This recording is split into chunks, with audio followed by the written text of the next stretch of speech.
I'm honored to join with the good senator from Kansas, the senator from Missouri, my friend from Virginia, in speaking today in a colloquy, a bipartisan colloquy that is also part of a bicameral process that is trying to send a signal to the American people, to our markets, to our competitors, that we understand that just because we happen to be in an election year doesn't mean that our competitors in China and India and Russia and Europe and in other parts of the world, in Africa and in other places where there's emerging markets or in places where we have well-developed competitors, they don't take this year off.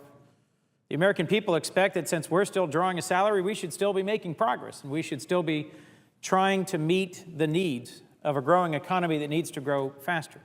And so, as Senator Moran referenced previously, last November, Senator Rubio of Florida and I came together to put a package called the AGREE Act before this Senate.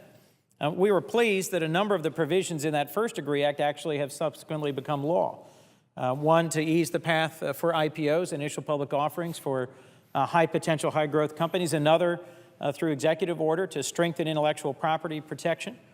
And we're hopeful the Senate will consider another provision that dealt with bonus depreciation, which is another way to help make investments in equipment for small businesses.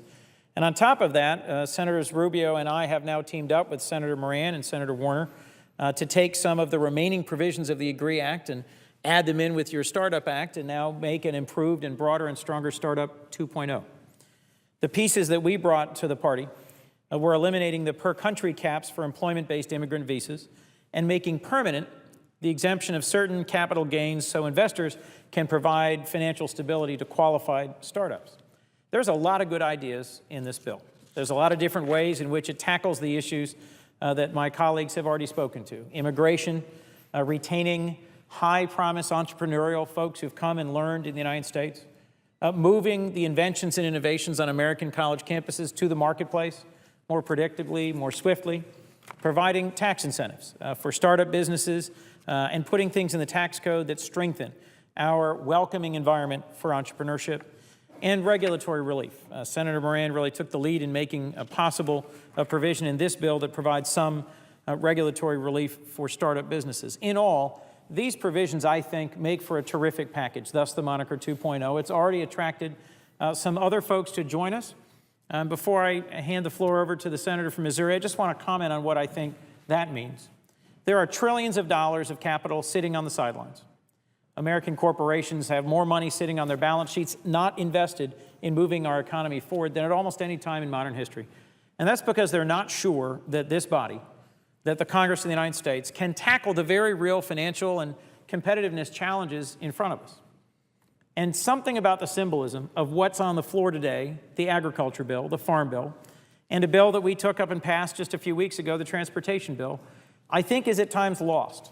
The average American sees in the news the fighting, the disagreement, the inability to come together, when in fact, two fairly broad, strong, and important bills, the farm bill and the transportation bill, were passed through committee by strong folks, Senator Boxer of California and Senator Inhofe of Oklahoma, Senator Stabenow of Michigan and Senator Roberts of Kansas.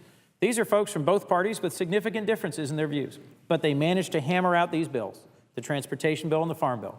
And this Startup 2.0, I just want to thank Senators Moran and Warner and Rubio for joining with me and the four of us being able to put this together and put it on the floor today.